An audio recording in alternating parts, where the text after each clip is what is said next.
Are you ready to move your career forward? Make your comeback with Purdue Global and get college credit for your work, school, life, or military experiences. With these credits, you may have already completed up to 75% of your undergraduate degree. You've worked hard to get where you are. It's time to get the recognition you deserve and earn a degree you'll be proud of, one that employers will trust and respect. When you take the next step in your life and career, make it count with Purdue Global, Purdue's online university for working adults. Start your comeback at purdueglobal.edu.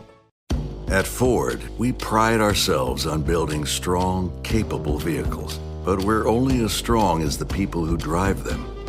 People like you, who don't just see an F-150, but see what they can build with it. Because built Ford proud, it's a pact between us, our drivers, and what we can do together. Built Ford proud. Some models, trims, and features may not be available or may be subject to change. It's never too early to prepare your e-commerce business for the holiday rush. Whether you're shipping from your house or a warehouse, you'll want ShipStation when the orders roll in. ShipStation lets you automate shipping tasks and manage orders from one dashboard. And with enterprise solutions and discounted rates from USPS, UPS, DHL, and Global Post, it scales when you do. Set your business up for holiday success with ShipStation. Go to shipstation.com/leaders today and sign up for your free 60-day trial. That's shipstation.com/leaders.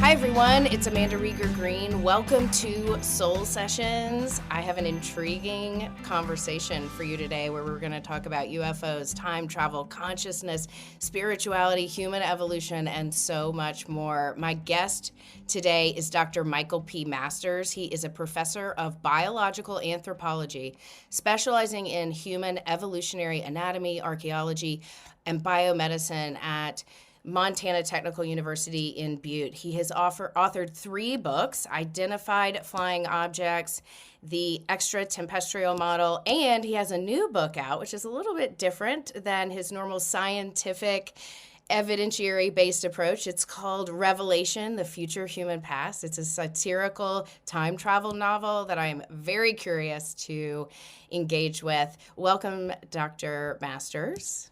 Thank you, Amanda. It's great to be here. I'm looking forward to talking to you as well. Absolutely. So I want to let our listeners know how we are connected, even though Dr. Masters doesn't know this yet, but I'm going to share this with him. A handful of years ago when we were living, my husband and I were in Belize, I had had plenty of experiences in seeing different spacecraft. When I lived in Texas, on a trip to Costa Rica where craft got really close and my sister was with me and was able to back up the evidence and the experience of it. But when we were in Belize, we had this beautiful dark sky. We had 3G, so it was quieter, and I'm not sure exactly what it was, if it was that point in time and space or the quietness of all of the electric magnetic frequencies in the sky, the energy of Belize, but we would see craft all of the time, almost every night. And That's awesome. it was pretty amazing because I got familiar with them. I was able to identify them. They were similar but different. Some of them were closer, some of them were farther away. They were vibrating at very, very rapid frequencies and moving in almost quick geographic patterns with lights, laser lights flickering. And some of them would come relatively close to the house. Others were farther away. And I would experience this nightly. And it got to be just part of my lifestyle, my meditation. I would look forward to sitting out on our porch, and really I would talk to them almost telepathically, like, why are you here? What are you communicating? Can you show me? Can I understand better? And everything that I felt, knew, and telepathically engaged with was benevolent. Yeah, absolutely. It was curious, and what they kept transmitting to me was, we're here studying you. We are future versions of you. And literally I was like, future versions of me? How many versions are there? And I had already done retreats and workshops on not only past life, but future life, and working with linear time and multidimensional time. I've done this with clients for years. But anyway, I'm having this experience repetitively. I knew that they were, I just in my soul, I just knew they were versions of us from the future, studying us, wanting to understand, wanting to connect, gathering information. And one evening I was frustrated. I was like, why? What do I need to say? What do I need to do? What is my role in this? And I thought, well, I don't know. And I went to do the dishes and I put on an excerpt of Coast to Coast with George Norrie, and there you were having a conversation talking, and you all were talking, and you were basically articulating from a scientific, an anthropological perspective, and especially from your first book, Identified Flying Objects, where you say, could UFOs and aliens simply be us from the future? And it was like, I felt validated and grounded. So Wow, thank that's you cool. for that. And so in that moment, I was like, I'm going to have to reach out to Mike. I'm going to have Yeah. to talk to him. And here we are years later, and we're talking. And so I knew it would happen in divine timing. But anyway, I mean, that's my introduction to you. But it Yeah, also that's so cool. validated from an anthropological perspective, which is very unique. And so please tell me a little bit, share with our audience your background, how you got involved in biological anthropology, and then how you started to connect the dots into the future, because I know you've done digs and research in examining the past as an anthropologist, but how that tracked into exploring the future and UFOs and alien contact. Yeah. Wow, that's such a cool synchronicity. Thanks for sharing that. Yeah. I didn't know that happened. That's really cool. And yeah, that's been my understanding as well. And it goes against the sort of stereotype of abduction scenarios and these interactions with this higher intelligence, these beings, what I argue are extraterrestrials, where you get drug into a ship kicking and screaming and you have a horrible time and it freaks you out. And so many people I've talked to, like yourself, get that sense of empathy, love, Yeah. benevolence, and even the Dr. Edgar Mitchell Free study showed that the people that interact with these humans, they describe them as humans, 85% have a positive or neutral experience, and only 5% describe it as negative. And then over time, regardless of how positive or negative it was, people start to enjoy those interactions. And like you said, normalize them and look forward to seeing the craft or interacting telepathically, because it's very possible to do that when they're in proximity, that the consciousness Yeah. connects, through the 0 point energy spectrum or whatever it is. So yeah, thanks for sharing that. But to get to my background in this, it's sort of the reverse of what a lot of people think. Like the way you framed that is that I became a biological anthropologist and then got interested in UFOs. And it was actually the opposite, where I had what I've come to understand is a conscious precognitive moment when I was 8 years old. And I looked up and saw Whitley Strieber's book, Communion, with the archetypal gray alien on the cover. And as I describe in my first two books, I had this moment where I envisioned an early hominin, a chimpanzee-like form, a modern human, and then this quintessential alien, and wondered, could there be a connection? And that sort of set me down this path that sort of fulfilled that self-consistent loop, if it was conscious precognition. And I started out in physics and astronomy to answer, or not answer, I don't think any of us have the answers, and I'll be some time before we do, but to at least elucidate this question in real terms from a scientific perspective. And then remember the exact moment it happened. I was behind Morton Hall at Ohio University, late in my sophomore year, and I thought, this is the wrong track. I need to go into evolution. I need to research the beings themselves and whether or not this could make sense in the context of long-term evolutionary changes. So I switched my major to biological anthropology and have pursued that since. Yeah, I've worked 2 summers in South Africa at a 3.5 million year old Australopithecus africanus site. I did research in museums all over Europe, South Africa, Cleveland. I've run a couple digs here in Montana and worked on some in Ohio. So yeah, it's been a great opportunity for travel, learning so much about the human condition now and in the past, and arguably in the future, because if we are observing our future human descendants, it's not speculating about what will look like or what will act like in the future. We're actually able to observe and interact with them and garner information from that future. So I don't just, assume that or come out expecting that, but there's been so many things that do indicate that at least some of them are us. and especially experiences like you've had and many others have had, where they tell us that, they communicate that to us directly. So I think we do need to take all of this into account, the long-term evolutionary changes, not just in our physiology, but also our culture and technology, and the experiences that people have. That's sort of been left off the table so far in the conversations we've been having. It's all about, initially it was the cockpit videos, and now it's a little more about the reverse engineering program. But we're still missing that all important piece of the puzzle is people's actual experiences. We can learn so much from them. And I think we owe a debt of gratitude to people brave enough to talk about these things, because it really does challenge their own worldview. It challenges the worldview of the people that read about this. But I think it's important that we all do that, especially in light of what's happening, that we step back and just look at everything holistically and say, there's something going on here. Let's try to figure it out.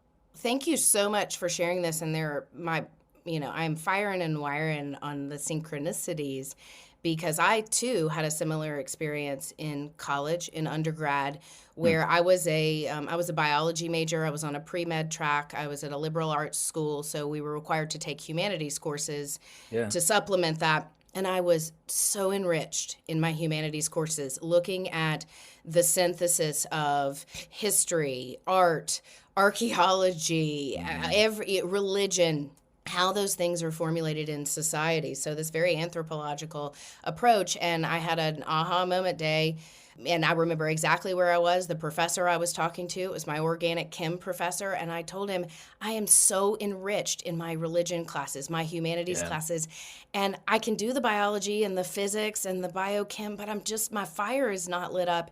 And that's when he said, have you ever thought about a master of public health?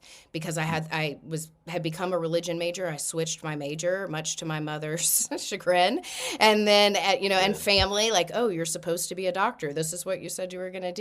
Breaking those norms and following that call. We have those windows of opportunities, and they align, and then we have the right people who show up to hold space for us. Yeah. And this professor, he said, master of public health, it's like the liberal arts approach to medicine. And then that opened up this new world into spirituality and public health, and our spiritual health being a public health crisis at this point. And that's where we are. I mean, it's just as important too. We get bogged down in this reductionist, materialistic view of reality. And obviously we need heart transplants and stuff, but there's so much more going on with health, and there should be, especially in the American healthcare system, that I think other developed nations are a little bit better at. So yeah, that's great. It's an equally important contribution.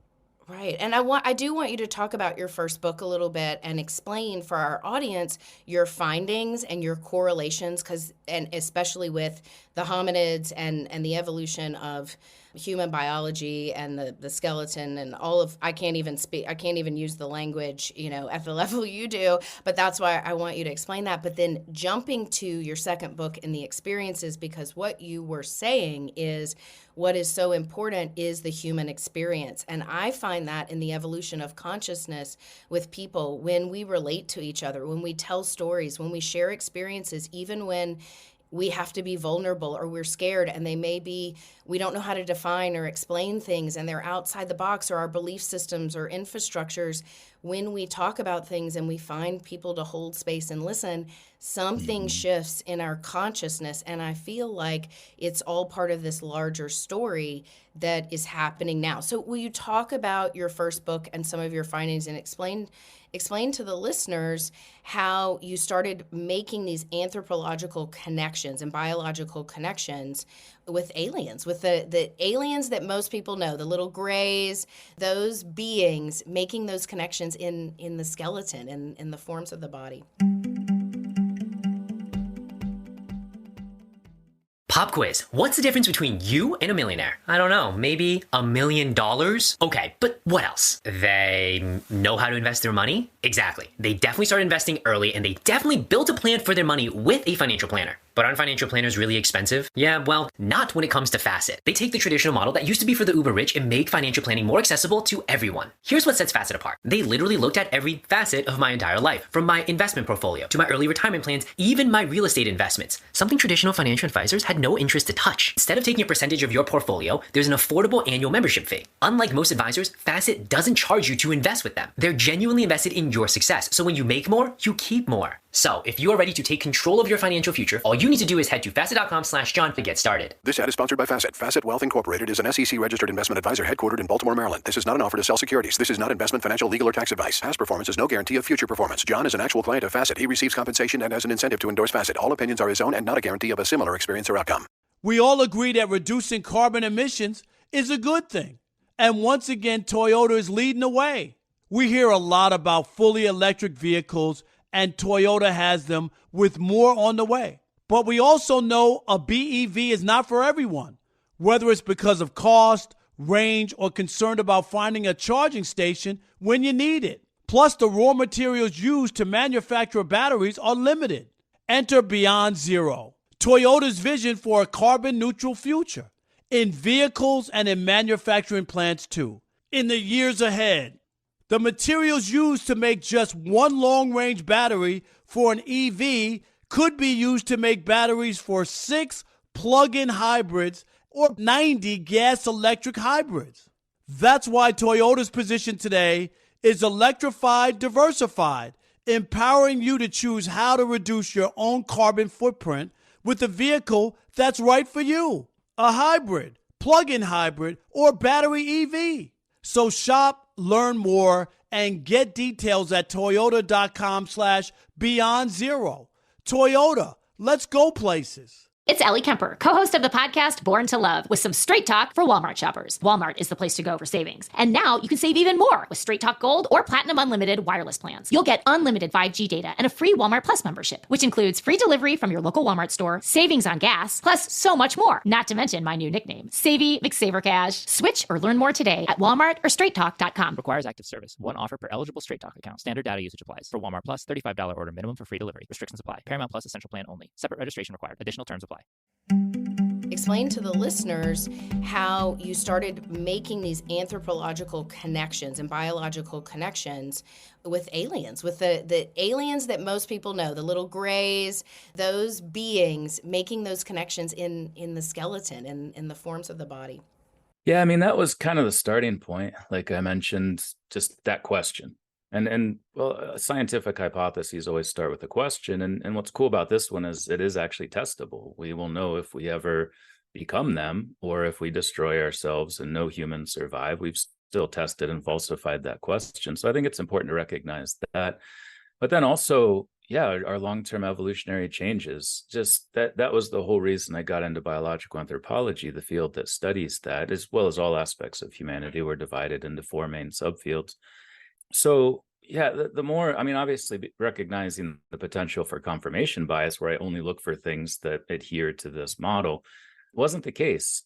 Just the more I read, the deeper down this rabbit hole I went from the very beginning at Ohio University and then at Ohio State, where I did my PhD, and really got into the weeds of that because I was assigned / chose / was always going to study the orbits, the place where the eye sits within the skull, and how the expansion of our neurocranium above that, in concert with the reduction and retraction of our mid and lower facial anatomy, may impinge upon the eyeball in a functional vision sense with regard to juvenile onset myopia and astigmatism and other conditions that may be associated with that impinging of these other features upon the eye, which happened to imbue me with a set of knowledge and skills that were very useful for then taking that and applying it in the context of what may be the path of our future.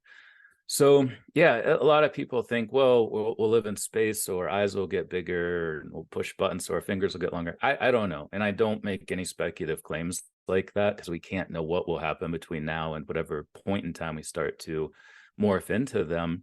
But we can look at very dominant trends throughout human evolution. And I mentioned a few of those, not just an expansion of our brains, which is 3 times larger than our early hominin ancestors, but has also expanded mediolaterally. Modern humans are characterized what's referred to as neurocranial globularity, where our brains have gotten more rounded. There's a lot of parietal expansion in the back. And all of this dovetails with the mid and lower facial anatomy retracting and reducing, which was allowed for by culture. We started to cook food. We invented fire about 1.8 million years ago, stone tools to process that food to make it easier to chew so the face could get out of the way. And so many things like that just compiled over time and led to this runaway brain, as we say, where the brain just took over and allowed us to really have all of this high level thinking and, importantly, technology. And we see an accelerating growth in the rate at which our technology advances. And if that continues, if there's nothing in the laws of physics that prohibits backward time travel, eventually at some point we're going to figure out how to do it. And I think we're very close to that already. And this is one thing in the first book, I mostly focused on some problems with the extraterrestrial model, where it's just limitations, not necessarily with travel. I think it'd be easy to travel amongst the stars, at least within the same galaxy, but issues related to concurrent evolution, where you have the same physical characteristics that we have that are ubiquitously described in these instances of close encounters, the biggest one being bipedalism, which defines the hominin lineage. And then you have tetrapods, 4 limbs, upper limbs that are arms, specifically to us, 5 digits on each one. These are characteristics that go back to tetrapods 400 million years ago. So something we share on this planet, not just with these beings and ourselves, but with all mammals. And that indicates a common evolution on this same planet and shared ancestry on this planet. So I sort of took that approach, but because I was inspired by the cover of Strieber's book, I mostly was connecting the dots with that great alien craniofacial form, overlooking the fact that a lot of people, in fact, the majority of people, again, based on the Dr. Edgar Mitchell Free study, what they found is the most commonly described form are humans, just like us. And then it's the small grays, the tall grays, and hybrids. And importantly, all 4 of those categories, by definition, are upright walking hominins, just like us. Different versions of them. And I argue that those versions are the result of what I've referred to as temporal ancestry, where they're coming from different points. And like you said, with your account, they seem to have expressed that to you, that we're different versions of these future humans. And that would seem to fit what we see in their physiological form and the technology as well. There's a lot of overlap, but then there's these different varieties. And seemingly the more highly evolved ones, not just in their physiology, but arguably their consciousness, from what people describe, the ones that are almost bug-like because their eyes are so big and they have this really just powerful telepathic ability, the sense of empathy and love, which gives me hope for the future if that is actually where we're going. But they seemingly are in control of these other forms. And that would make sense if they're collaborating across time.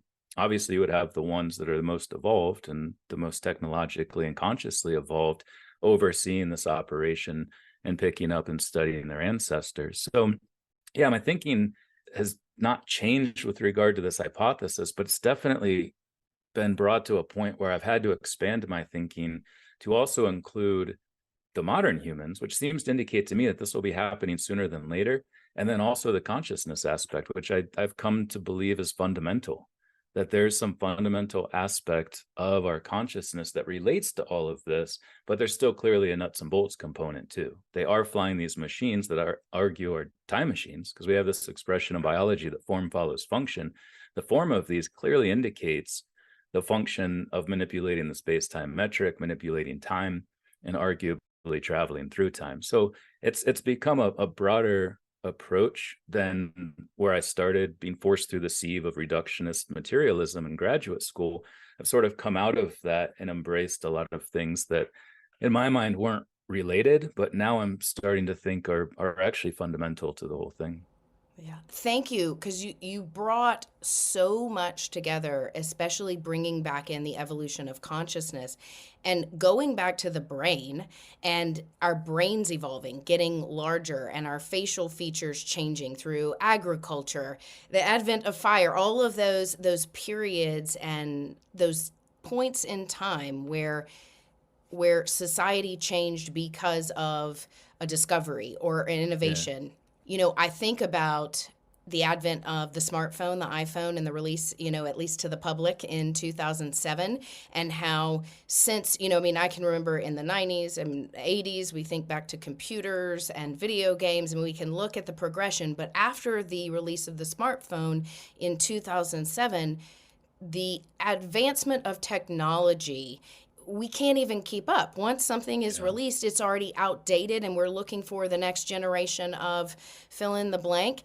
And to me, that tracks with time changing. We have linear time and multidimensional time, and I feel like for lack of better words and a more metaphysical way to put it, the veil is thinner of consciousness between linear and multidimensional time, and seeing how they're intertwining. And I specifically see that with people that I work with as far as depression and anxiety, isolation. Of course, the pandemic was a big game changer in the way that we work and community, or lack thereof, and triggered lots of things in our biology and our sociology.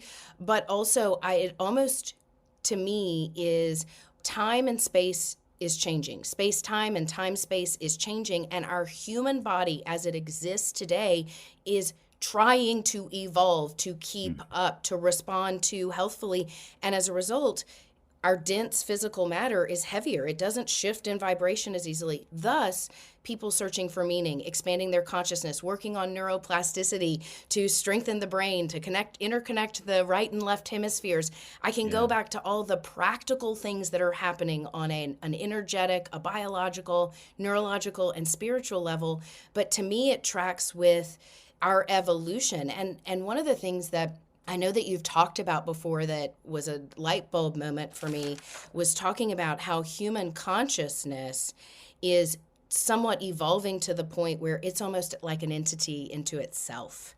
And I thought that was to me, again, just like hearing you on Coast to Coast with George and it being validated when you said that, I thought exactly, it's like, and I see that in businesses. You and I were talking about this before we got on the podcast about evolving the consciousness of organizations, of businesses, with the people and the consciousness, and looking at, to me, I say it this way, looking at the heart and soul of a business. What is the energy of your business, and how does that translate to your people, your shareholders, your clientele, your products, whatever it may be, but looking at the consciousness of a business, but even larger, the consciousness of humanity being an entity or an energy unto itself. Can you give me some thoughts and feedback on that? Because I find it tracks with what I see in individuals as well as in the collective. Yeah, absolutely. And, again, the first book was more rigorous. It's been called dense by many readers. It is dense. I mean, I've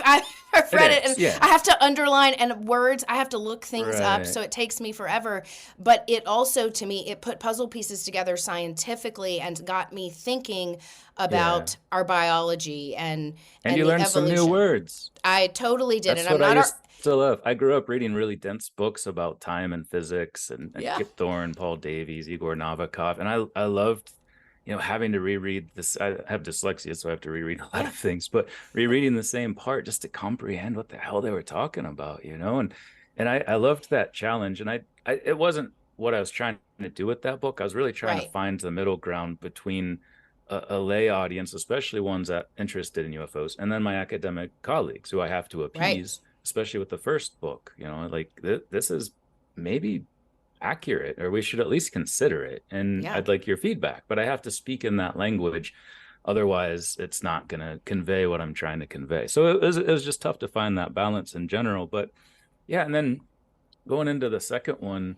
starting to realize people's experiences with these beings who seemingly have a very highly evolved consciousness, like I was just talking about. And I think in association with that, you also see empathy increasing and just a sense of oneness that, evolutionarily, and even in recent cultural history, we didn't have. It's very individualistic, it's very tribal, and we still have that tribalism. But I feel like there's also a more enlightened segment of our civilization that you could argue is a little more evolved, maybe even. I don't know, it's probably offensive to say that, but you just look at slavery and Jim Crow laws. All of these things are pretty recent in American history, but we also have come so far even since then. And I think where we're going is just going to be a continuation of that same path. Again, what I study is the past and trends. And we have a clear trend in the way humans not only treat each other, but see themselves. And I can't help but wonder, and there's been some indication of this to me from a number of different angles, that we are evolving to a hive mind, super organism type of consciousness. And there can't be lies, there can't be hiding truths from people who you share a mind with, And so I think that stage of evolution is going to be very transcendental. And if we're already interacting with beings who have that, we can't help but absorb some of that and help move us in that direction, in the same way the crash retrieval programs would help us eventually build the same time machines that eventually come back and crash, that we eventually build and they come back and crash. I can't help but wonder if that's happening with this evolution of empathy and consciousness and a denigration of the tribalism that characterizes the human past up to this point and still exists today, unfortunately. But another thing, I haven't read the book yet, but I was listening to Kelly Chase's The UFO Rabbit Hole last week, and she was talking about Whitley Strieber's book, Them. And I was actually at Rice University when he told this story, and then it got worked into that book. But it was a group of people on a farm that saw this human being out by the barn, and it was so unimpressive that the woman sent her daughter down to check it out. And, you know, there's this woman walking around, and then there were like floating human-like beings up in the trees. And then later, and this is a very Cliff Notes version, go read the book. Yeah. It gives more detail. But then the last one is sort of this ball of energetic light. And the way he interpreted that, which I think is an interesting and accurate interpretation, is they were seeing sort of the evolution of human consciousness towards that almost disembodied, timeless, universal consciousness form, all in the course of this one encounter. And I think that's really interesting that they witnessed that, they saw that, and his interpretation of that, of all of the tens of thousands of letters him and his wife Anne got, that's the one that he brought to this lecture at Rice for the opening of the archives conference that Jeff Kripal put on last year, 2022. Another mutual friend of ours that we connected, and it's so funny because the last 2 weeks I've been thinking, I need to reach out to Dr. Kripal. I need to connect with him and just give him an update on things and pick his brain. And then this morning, you and I, one thing led to another, and we made that connection. You're like, I just was with him, you know, those things. And I point this stuff out, even to digress for a moment, because this is where we get to fire and wire. We get to notice our connections and alignment. And to me, it generates endearment and empathy and connection and almost these telepathic or multidimensional timeline wires that are crossing this internet, this interweb that we have of consciousness, going back to this, you know, hive consciousness you're talking about. Okay, so go back. And I also, it's funny because I was going to ask you to give a couple of examples, and I do want you to give a couple of outstanding examples from your second book when you were looking at actual encounters that were just eye-opening, revelatory to you. But finish where you were on that, and I didn't mean to interrupt. Okay, back to Rice University. Oh, no, you didn't at all. Pop quiz. What's the difference between you and a millionaire? I don't know, maybe $1 million? Okay, but what else? They know how to invest their money? Exactly. They definitely started investing early, and they definitely built a plan for their money with a financial planner. But aren't financial planners really expensive? Yeah, well, not when it comes to Facet. They take the traditional model that used to be for the uber rich and make financial planning more accessible to everyone. Here's what sets Facet apart. They literally looked at every facet of my entire life, from my investment portfolio to my early retirement plans, even my real estate investments, something traditional financial advisors had no interest to touch. Instead of taking a percentage of your portfolio, there's an affordable annual membership fee. Unlike most advisors, Facet doesn't charge you to invest with them. They're genuinely invested in your success, so when you make more, you keep more. So if you are ready to take control of your financial future, all you need to do is head to facet.com/John to get started. This ad is sponsored by Facet. Facet Wealth Incorporated is an SEC-registered investment advisor headquartered in Baltimore, Maryland. This is not an offer to sell securities. This is not investment, financial, legal, or tax advice. Past performance is no guarantee of future performance. John is an actual client of Facet. He receives compensation and has an incentive to endorse Facet. All opinions are his own and not a guarantee of a similar experience or outcome. We all agree that reducing carbon emissions is a good thing. And once again, Toyota is leading the way. We hear a lot about fully electric vehicles, and Toyota has them, with more on the way. But we also know a BEV is not for everyone, whether it's because of cost, range, or concern about finding a charging station when you need it. Plus, the raw materials used to manufacture batteries are limited. Enter Beyond Zero, Toyota's vision for a carbon-neutral future, in vehicles and in manufacturing plants, too, in the years ahead. The materials used to make just one long-range battery for an EV could be used to make batteries for 6 plug-in hybrids or 90 gas-electric hybrids. That's why Toyota's position today is electrified, diversified, empowering you to choose how to reduce your own carbon footprint with the vehicle that's right for you. A hybrid, plug-in hybrid, or battery EV. So shop, learn more, and get details at toyota.com/beyond0. Toyota, let's go places. It's Ellie Kemper from the podcast Born to Love with a little straight talk about Straight Talk Wireless. See, Straight Talk Gold or Platinum Unlimited plans give you unlimited 5G data and a free Walmart Plus membership and free delivery from your local Walmart store and an included Paramount Plus subscription. I just said plus or and about 57 times, and that's how much value you get from Straight Talk Wireless. Switch or learn more today at Walmart or straighttalk.com. Requires active service. One offer per eligible Straight Talk account. Standard data usage applies. For Walmart Plus, $35 order minimum for free delivery. Restrictions apply. Paramount Plus Essential Plan only. Separate registration required. Additional terms apply. Back to Rice University. Yeah, so Whitley was talking about this encounter that was described to him in the letter. And this is sort of what launched us into that, is the question of not just the evolution of our physical form, because that's what I really focused on in the first book. Barely even brought in any case studies. I think there were a few that were just sort of listed in bullet form or in a table of some sort.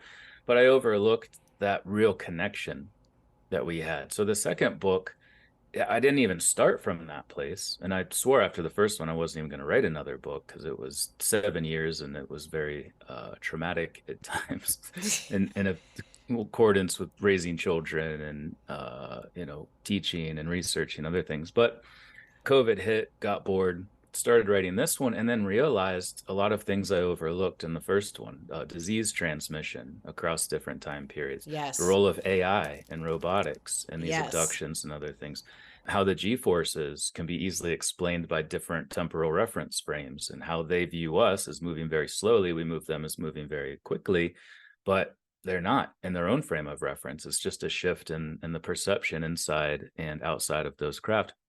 And then the other one was, really that connection empathetically with another human form. Like this non-human intelligence has replaced extraterrestrial as the buzzword, but many of them are probably us. And in fact, I've come to know that some of them actually are. And what my friend Darren King calls non-conventional humans instead of just non-human, because they're not like us. They're not modern humans. Some of them are, because they are here and present in our time as well. So there's a lot going on there. But I do think that in looking at the case studies, and I focused on 15 different case studies, but then brought in about another 15 or 20. So it's not just those, but I was trying to get a broad perspective. So it's 5 different continents over about 92 or 93 years. And it's so much consistency across these different reports. The ones that stand out, and I wasn't just cherry picking ones that seem to indicate time travel is at play. And some of them very, very clearly do, like the Amy Rylance case in Australia, where she was taken. I'll give a very short description of this. She was seen by her friend being taken through a window into a disc outside. So there's other witnesses corroborating this. Her husband wakes up and he starts freaking out. Cops are called. They get there an hour and a half later, and they're starting to think, oh, they murdered her. They murdered this Amy person because there's a love triangle or something. Just at that moment, a woman calls from a BP station 790 kilometers away and says, we have Amy Rylance here. She doesn't look so good. I'm taking her to the hospital. So what's interesting about it is they found her an hour and a half after she was seen disappearing. She claims she was on the craft with this man, doesn't even call him an alien, calls him a man, just like people alive today. Yeah. And the doctors confirmed that based on her hair growth and the context of her stomach and the dehydration, that she was gone for at least 5 days. So if a person is taken, shows up 790 kilometers later, is with these people for 5 days, but then is found an hour and a half later, it indicates that they came back in time and dropped her off in order to most likely appease or at least reduce the mental anguish of the 2 people that were worried about her. And we see this in the Corporal Armando Valdez case study too, where he disappears. He's gone for his watch, even read 5 days in the future. Yeah. His beard growth indicated he was gone that long. And then he shows up again in 15 minutes because the 6 members of his platoon are like, oh, crap, where'd this guy go? He just disappeared, shows back up. He's very weak. So, there's a lot of things about the craft and the experiences and the missing time that indicate this. But I didn't just cherry pick. I also talked about the Betty and Barney Hill case, because that's usually thrown out as the one that's definitely extraterrestrials, because she was shown a star map. And even though there's a lot of problems with the star map, I still need to talk about those. And what's really funny about it, and this was just sent to me a couple months ago, is that Betty Hill made a bust of what one of her captors looked like, one of these aliens that abducted her and her husband. And she actually was showing it to people at a university, and a biological anthropologist told her that that is what humans will look like in some tens of thousands of years. So the case that's always been based touted, on study. Yes. the case that's always been touted as extraterrestrial. Now even Betty Hill, or at least at the time this video was shot in the 90s, she's convinced that they're future humans too. So there's just all of these things that seem to keep pulling us back to that as a potential explanation. Certainly it's part of it. It doesn't explain everything. But yeah, the case studies in the book highlight many that do, but there's also ways we can interpret it in the context of interdimensionals, cryptoterrestrials, ultra-terrestrials, which I've come to think are all the same thing. Yes. If we interject this all-important variable of time. And I just posted a lecture I gave on my YouTube channel. It's the only thing on my YouTube channel, because I started it just for this video. But it's a talk I gave in Phoenix in May, where I lay out how that could be, how all of these seemingly competing models could really be the same thing if we just look at it through the lens of time, if we see how time could connect all of these different aspects of the phenomenon. That's what I find fascinating, is time. And that's where, you know how sometimes you're driving, and whether you're going to the grocery store or you're picking up your kids, and it's like, whoa, how did I get here in 5 minutes? I just blacked out, and I was conscious. I was at the stoplights, I'm not on anything. Like, how did I get here? And I used to play with that a handful of years ago. I had this drive on this gorgeous ranch road in the Texas Hill Country, and I would notice myself getting from where I was driving home, and it was about a 25-minute drive, and I would notice I would get there in 12 to 15 minutes. And it was clearly, by the mileage, the stoplights, I had made this drive about a 25, 27-minute drive without traffic. And I would make it home in 15 minutes.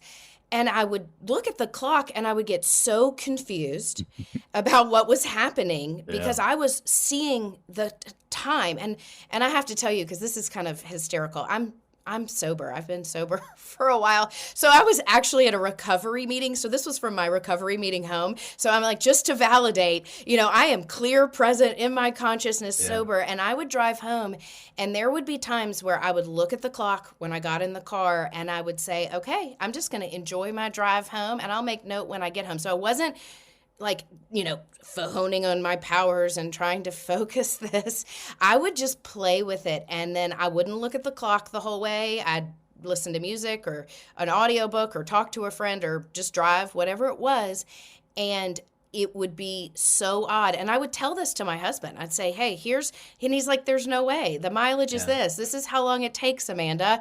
And I said, but this is happening. And the most amazing thing about that I want to add in, that goes back to human connection and empathy, is my husband is this super grounded guy. He's pretty spiritual. He's very open and accepting, but he's a pretty black and white kind of no-nonsense guy. So when we would see these craft in Belize, and he would see them, and he'd be like, okay, I got it. I see them all the time. Why are you so interested in them? Can we talk about something else? What are we having for dinner? He didn't have the same hunger and thirst and curiosity, but he acknowledged them. And he would acknowledge the same thing with the time, the driving time for me. He'd say, I don't know how that could happen, but it's you that I'm talking to, and I believe you. And he said, anything is possible with you, and it fascinates me, but I don't need to know how or why. Amazing, Amanda. And he wasn't blowing me off or placating to me, because that's not really... It doesn't pique that interest the same It's not way. how we roll together. I mean, he respects me and who I am and what I do and my intelligence and the exploration and fervor for the expansion of consciousness. And, it's funny, going back to Dr. Kreipel at Rice University, he and I were having a discussion one day, and he said, Amanda, I'm just excited about pushing the ball forward in humanity. And I said, that's what it is. Like, that's all I am curious about. And from scientific perspectives, from empathy, from connection.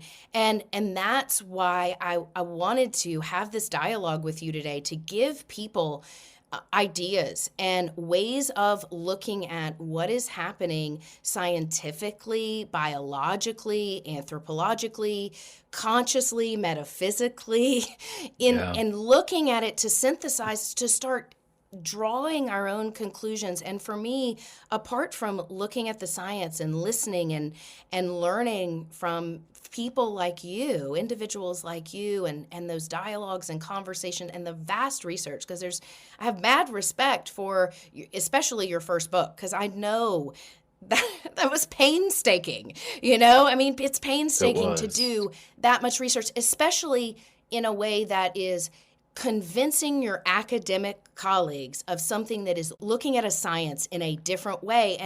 And even it's like taking the scientific method and expanding it.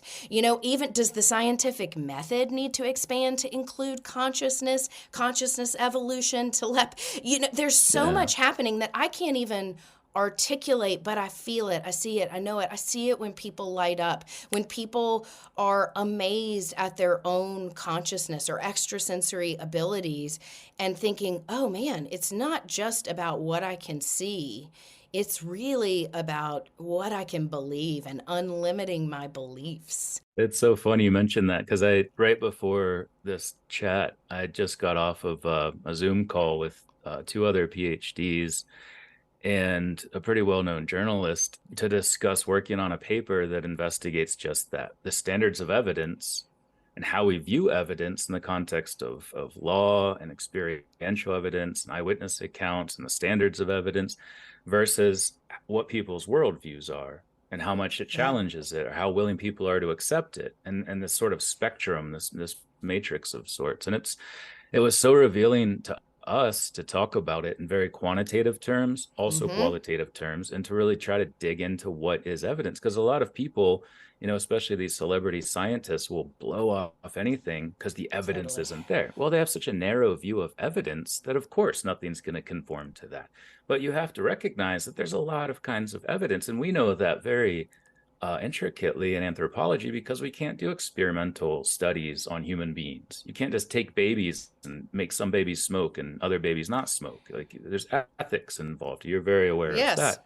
So we use observational studies, which still give you a ton of information, but it's not the same as highly quantitative laboratory studies where cause and effect can be easily determined because you have all these other cofactors taken out, but we can still learn. So it pains me to see that we have all of these scientists not doing their jobs because they're hung up on the standards of evidence and this very limited reductionist materialistic view of how the world works. And absolutely, we have to move past that. And it's interesting too. You mentioned the driving thing.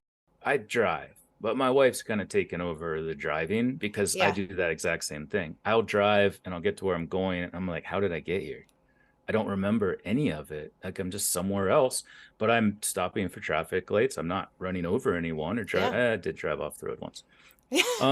But there are things that, about our perception of time. And it's really interesting that your clock time also correlated with your perception of time. Because a lot of times, we all have the experience. Multiple times. I mean, it was mind-blowing to me. And I mean, I would get out of the car and be like, you have to see this, but and I should have taken, and I don't think I ever took a picture of it to timestamp it, because that, I was so fascinated. But I could, yes, and I can practice that today, because I could practice it today, and maybe I will, and maybe anybody out there should practice it today, because we all know what it feels like to get to and from somewhere, and we're like, wait, where did time go? What just happened? Absolutely. Where was I? Or the change in the rate of time. I talk about this in my first book a lot in the context of what is time. But you're in a car crash and everything slows down and you're moving like this, but it's still happening at the speed that outside observers would see it. But you feel the passage of time differently, and how things seem to move faster as we get older versus a child who is just bored out of their minds in the same period of time.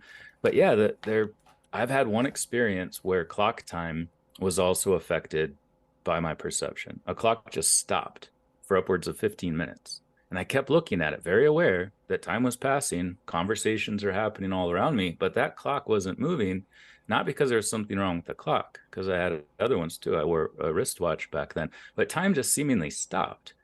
but all of this movement still going on around me. It was extremely confusing. The only experience I've had like that, but I definitely understand the sort of zoning out and the way that time appears to move during driving, especially routes that you've taken before. If it's a new route, Yes. that doesn't happen to me. Like my brain is very much involved. Yeah, it's a familiar, because it's almost like an entrainment, a cohesion. You know, you're used to the routine, you're used to the pattern, you've traversed that place multiple times. So there's almost like, there's energetic resonance that's there, that's creating a time loop. Would go back to Dr. Kreipel and time loops and that dialogue. You brought up something else that just I thought about, trauma. Oftentimes, and I see this, I've seen it for myself. I mean, I've had my extrasensory and psychic abilities since I was young. I didn't know how to express them, but trauma opened those abilities up, for the better or for worse. It's very painful, traumatic events helped me, and I'm saying helped me, learn how to disassociate, to drop into an altered state of consciousness, to disassociate from my body. And at the time, I wouldn't wish those things or events upon anyone, but it was preparing me for using my brain and my cognition and consciousness in a different way and in a healthy way.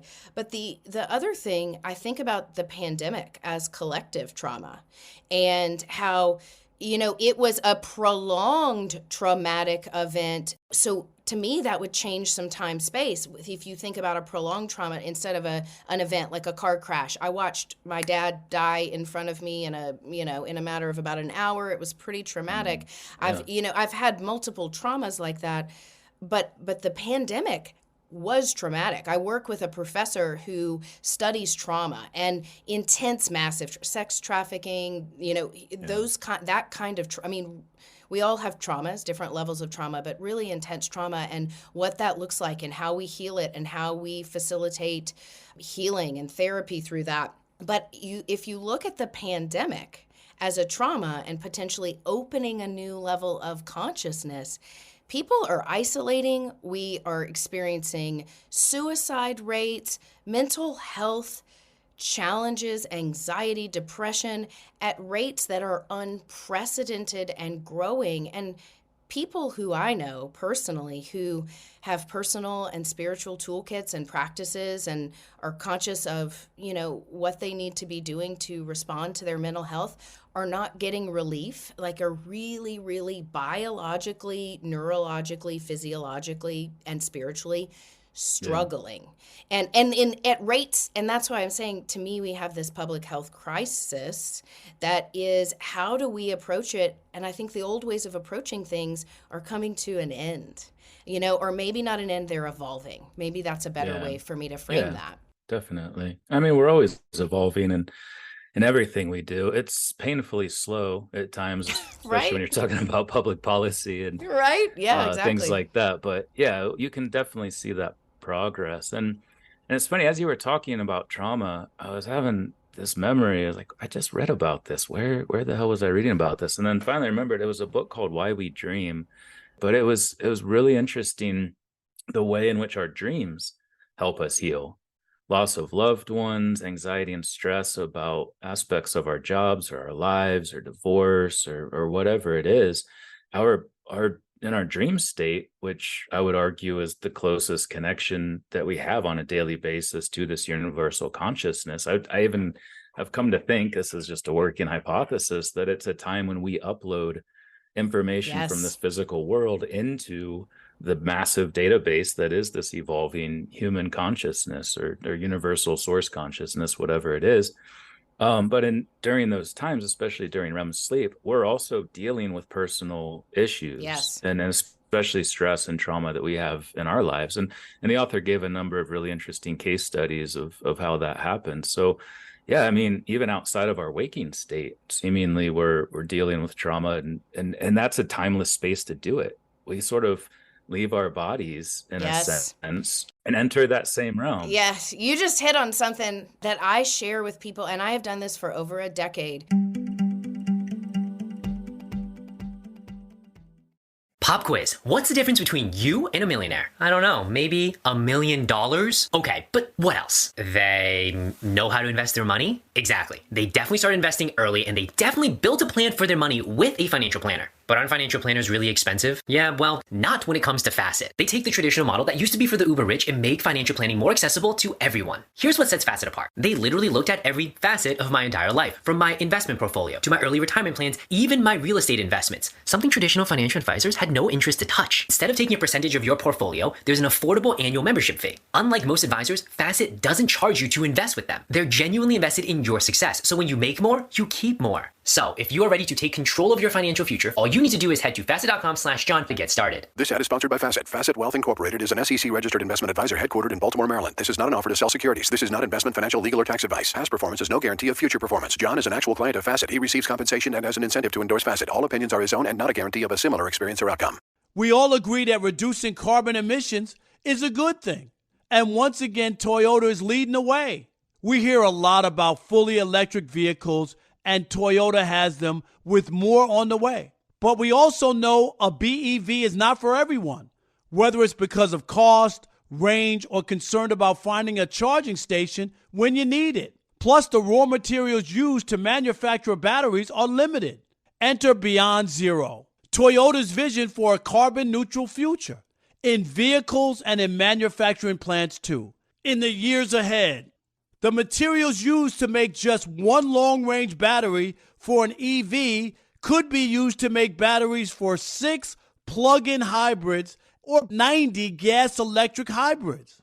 That's why Toyota's position today is electrified, diversified, empowering you to choose how to reduce your own carbon footprint with a vehicle that's right for you, a hybrid, plug-in hybrid, or battery EV.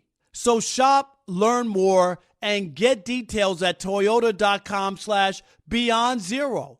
Toyota, let's go places. It's Ellie Kemper, co-host of the podcast Born to Love, with some straight talk for Walmart shoppers. Walmart is the place to go for savings. And now you can save even more with Straight Talk Gold or Platinum Unlimited wireless plans. You'll get unlimited 5G data and a free Walmart Plus membership, which includes free delivery from your local Walmart store, savings on gas, plus so much more. Not to mention my new nickname, Savvy McSavercash. Switch or learn more today at Walmart or StraightTalk.com. Requires active service. One offer per eligible Straight Talk account. Standard data usage applies. For Walmart Plus, $35 order minimum for free delivery. Restrictions apply. Paramount Plus Essential Plan only. Separate registration required. Additional terms apply.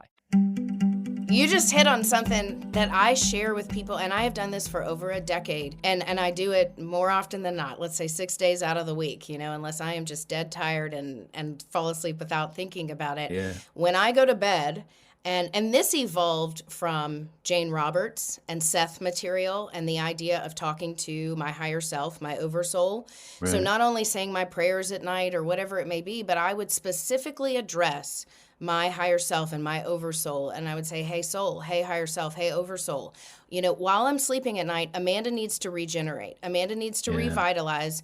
I know you're doing lots of work out there, and it's important, but make sure my consciousness integrates wholly and fully. She is sovereign in this timeline. This is where her power is, yet help me, understand my place or what I'm working through so I can synthesize that and then experience it in my waking state. Put me in front of the right people, places, experiences to trigger or activate. I mean, that's how my dialogue is. And now it's almost like I think it and therefore it is. I mean, it's that telepathic and quick, but I would know what I'm spouting out to you, what to say to my soul. And it was like, I've done this forever. And I share that with people all the time. Like, hey, when you say your prayers or do your nightly routine, talk to your soul and do it with emphasis. Hey, soul. Hey, you. Hey there. I appreciate you, but I am important. I need to wake up revitalized. Help me work through this stuff. Let's do this in tandem, and connect me to that higher consciousness. All of those things. There are so many practical ways to engage. And one thing I want to point out to everybody listening, and let me ask you this: is the author Alice Robb? I looked that up when you asked Alice Robb. I think so. That sounds right. Why We Dream. So Why We Dream, Alice Robb. I'm gonna check that out because that's very much of interest to me.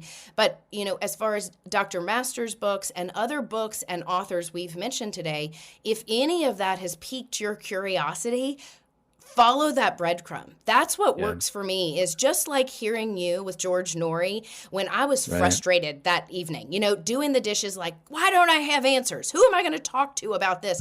And then I'm like, well, let me just listen to an episode of Coast to Coast. I mean, like, I just put it on and there you were, and it validated in also this new frame of reference in a way that I said, okay, I've got some answers, and now I know where to look to better understand and formulate my beliefs and my evolving beliefs, this biology of my own beliefs. And another one, just since we're talking about other author breadcrumbs, is Julia Mossbridge with regard to the higher self and speaking with her future self. It connects precognition, this timeless spiritual essence that we have, and Eric Wargo as well. This book, Time Loops, the way that we sort of integrate information from the future into our past. And there's so many great resources that I feel are just below the surface of the mainstream. Like, they sort of push in different places, but people like Donald Hoffman, Dean Radin, there's so many that are doing all of this incredible work, oftentimes highly validated, repeatable experimental research that just still gets brushed aside because of that knee-jerk reaction to anything that doesn't conform to these standards that we've established for the scientific method and for evidence. But there's probably more answers in that stuff than there is with a lot of cosmologists that are studying space-time without knowing what space-time is and what it's emergent from. So I would definitely encourage people to check out the works of those that are at the boundaries of science, but that's going to be, as those boundaries move, that's going to be the core of our knowledge at some point in the future. In wrapping up, and I want to touch on your new book, because one of the things I want to share with you about that book, because it is a satire, a science fiction. It's not a book, an academic book, yet you have all of this wealth of knowledge that you bring. So there is this essence to it, I'm sure. And I haven't gotten to read it yet, so I'm excited. But I want you to talk a little bit about it. And, it must have been fun and exciting and creative for you. But what I want to share is, in like Jane Roberts and the Seth material years ago, she wrote a quote-unquote fiction book, The Trilogy of Oversoul 7. Have you ever read that? It's 3 books, and I think it might be the other way around, the Oversoul 7 trilogy. And it talks about our oversoul and somewhat this hierarchy of the oversoul.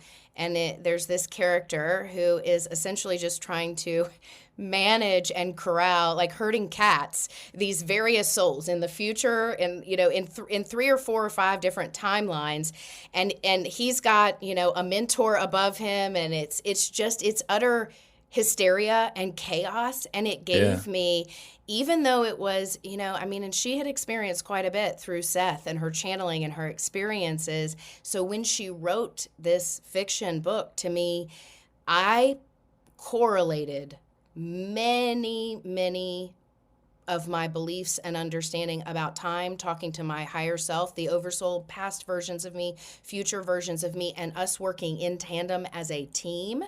Because oftentimes I can feel out of sorts, or a little bit depressed, or just extremely exhausted, and there is nothing evidentially in my day-to-day experience to just say, gosh, Amanda, you should be so tired. I slept well, I'm eating well, I've exercised, I don't have too terribly much on my plate. What is contributing to this? And sometimes I'll say, oh my gosh, this isn't me. This is another version of me bleeding through that is actually going through something that is exhaustive or traumatic. And I am feeling it because I feel like time, space, and that continuum is shifting, and we've got bleed through, which I think contributes to this denseness in mental health and the anxiety and all the things.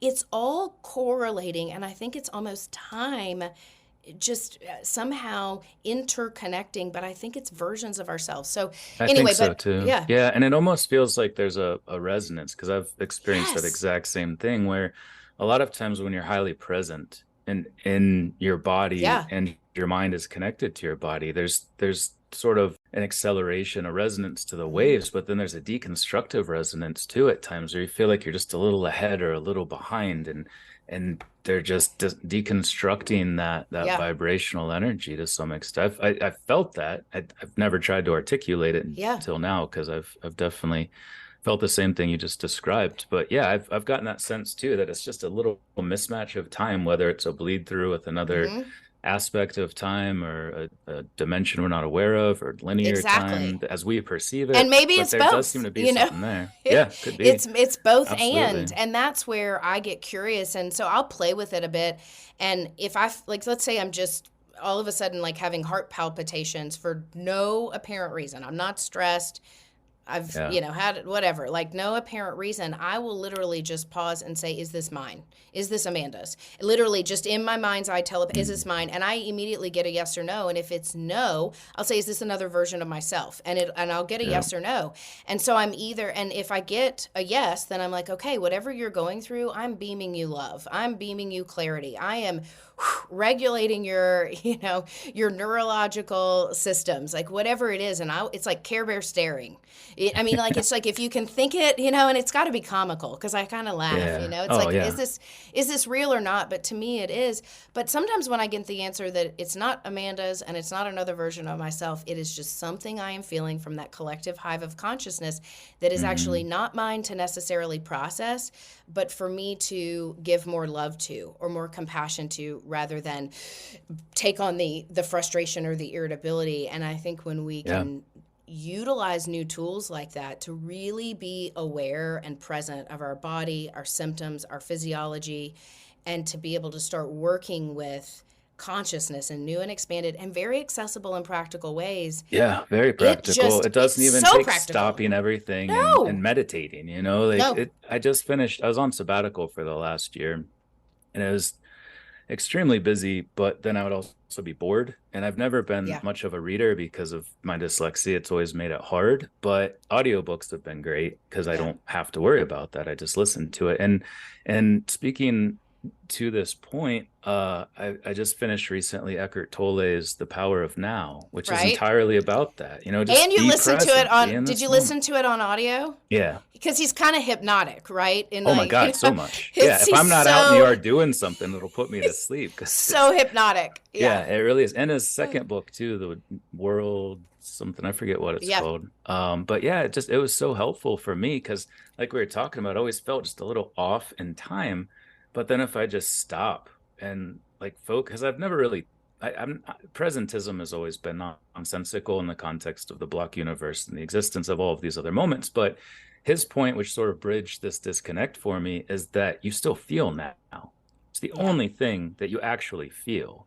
And so it helps with anxiety and the heart palpitations and the panic attacks, and just to be present in that moment. Like, well, what else is there? Who cares about any of those things? And then you can emerge from that with this sort of deeper calm that you get from just living in that moment. So it's been this cool bridge between the block universe and presentism, but in like a theoretical versus a practical way. And it's been really good for my mental health. And a lot of the things he said, I resonate with, and they're not overly complex ideas, but they just make a lot of sense. And especially when he pulls in aspects of Eastern mysticism and spiritualism and all of these different worldviews that have existed long before Christianity and sort of the Western worldview. So I think that's great.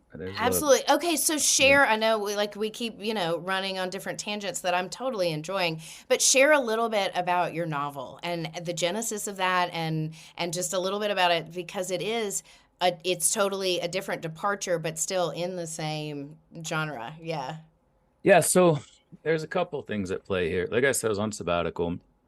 I had this TV project that was going to be the main thing I did. And very sadly, the CEO fell and hit his head and died, and they couldn't continue with the projects that were in production, or at least in the developmental stage. And he was such a great guy and had a great way of viewing the UFO phenomenon, and our approach dovetailed so beautifully because we wanted to keep it scientific and, but still make it entertaining. And he flew out a crew of people here, and we shot a sizzle reel and made the pitch deck and everything. And his brother was actually the cameraman, so I got to know his brother really well with a year. And so it was very tragic. And then I'm like, well, what the hell am I going to do on sabbatical? And I had conferences lined up, and obviously conversations like these, which I really enjoy, but I needed something to do or I go insane. and start annoying my You family. gotta have a project. Yeah. We gotta have a Something that is a project. project. Yeah, no, I get it. Yeah, so I just sort of one morning I dropped off the kids at the school bus, and I, you know, spare you the details, but I went outside and just kind of communed with nature. And then my wife's like, "So, what did you come up with?" And I was like, "Well, I'm gonna write another book." "Oh yeah, I kind of figured you would, but it's not gonna be the same kind of book. It's gonna be a time travel novel, and it's written for a very different audience. So I'll come out and say right now, there's crass language, highly sexual situations, rampant drug use, but it's also a hard science novel. Like, I really do bring in a lot of the same things I've learned in writing the first two books about the physics of how a lot of these things might work. And it's also the time travelers are anthropologists who visit these different periods. And yeah, like you were alluding to earlier, a lot of times we write fiction and then you get done and you're like, there might be a lot of truth to this. Yeah. Like, there might be a lot of little nuggets of information in here that are actually true. So it's hard, to express that. And I had to write it as fiction. And it's very satirical too, to get away with some of the things. Because you think back to George Carlin and Richard Pryor, and they could make these jokes because they're drawing attention to aspects of society that we oftentimes overlook, and putting it in the framework of comedy, because I've been told it's a very funny book, allows you to sort of examine those things in a different way. So it's still about this idea of time traveling future humans, but the things they do and the way they do them and the effects of those things make for an interesting and I've been told hilarious story. Okay. Well, and laughter is an incredible medicine. As we know, it raises our vibration and frequency. Absolutely. And I tell you what, oftentimes when I'm talking to people and working with clients, I will say, "Oh my gosh," I'm like, practice some self-care, and we'll go through what is specific to them that makes sense. And I'll also be like, "Okay, watch TV." And I said, I'm not talking about binge watching TV for 3 days and going down a rabbit hole, but allow yourself to be present and immersed in something that is fanciful or creative or funny, or sometimes, I can be drawn to very dark, mysterious things. But a lot of times when I am consciously in that space of also just being present and allowing myself to just entrain with some of that energy, I will get insights and ideas and put puzzle pieces together.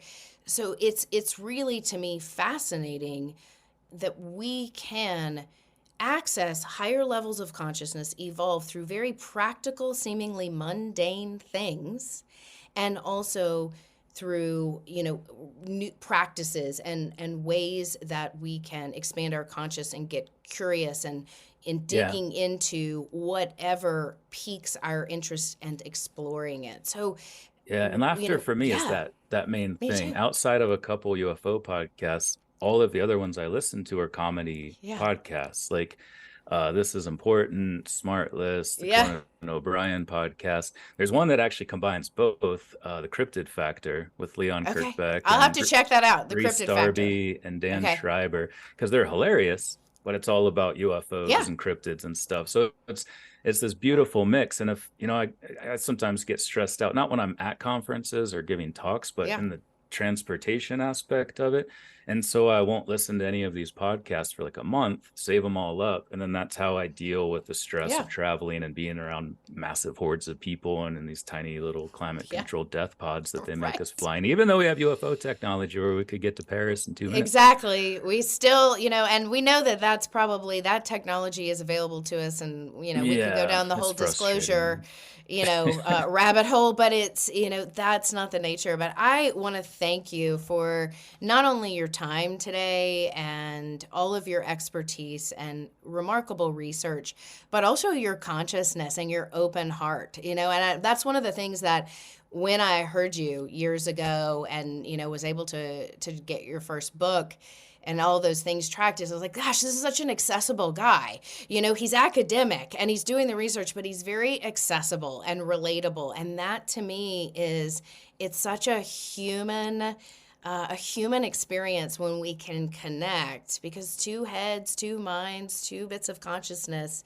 it just elevates us. So I really want to thank you for your time. Yeah, well, thank you. And I mean, if these conversations weren't had in these public forums, we wouldn't be able to do that. So yeah, it was cool that our connection started through that same thing, through talking to people about ideas. So that's great.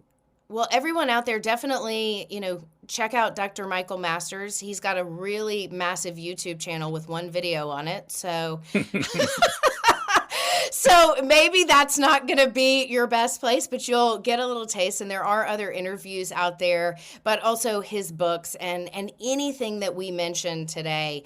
Definitely anything that piqued your curiosity, this is a really ripe time to follow it, to follow those breadcrumbs and see what doors open up, see what ideas open up, see who who that facilitates putting in front of you. This is a great time to expand not only our consciousness and our minds, but also our circle of influence. And I think we can do that virtually. We live in a pretty virtual world where we can really connect with other inspiring people who are asking the same questions in different ways. So really, really, again, I appreciate you being on. It's been so much fun, and yeah, it was. I've totally enjoyed it. Everybody, let's do it again sometime. Okay, we'll totally do it again sometime. Everybody take care. Definitely, if you enjoyed this, like, share, and subscribe, and have a great day.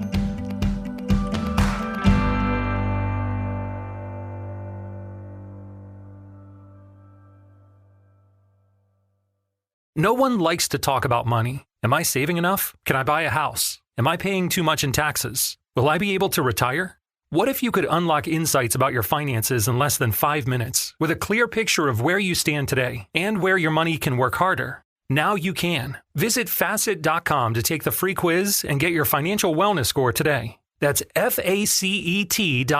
This ad is sponsored by Facet. Facet Wealth Incorporated is an SEC registered investment advisor. This is not an offer to buy or sell securities, nor is it investment, legal, or tax advice. It's Ellie Kemper from the podcast Born to Love with a little straight talk about Straight Talk Wireless. See, Straight Talk Gold or Platinum Unlimited plans give you unlimited 5G data and a free Walmart Plus membership and free delivery from your local Walmart store and an included Paramount Plus subscription. I just said plus or and about 57 times, and that's how much value you get from Straight Talk Wireless. Switch or learn more today at Walmart or StraightTalk.com. Requires active service. One offer per eligible Straight Talk account. Standard data usage applies. For Walmart Plus, $35 order minimum for free delivery. Restrictions apply. Paramount Plus essential plan only. Separate registration required. Additional terms apply. Starring Zachary Quinto, Lucas Gage, Simon Rex, with Audra McDonald and Judith Light. Down Low is an outrageous comedy about one wild night, a deeply repressed man, the twink who gives him a happy ending, and all the lives they ruin along the way. Collider says Down Low is a heartfelt romantic comedy and an outlandish farce. Written by Phoebe Fisher and Lucas Gage, directed by Ryder Doyle. Available now on digital. Rated R.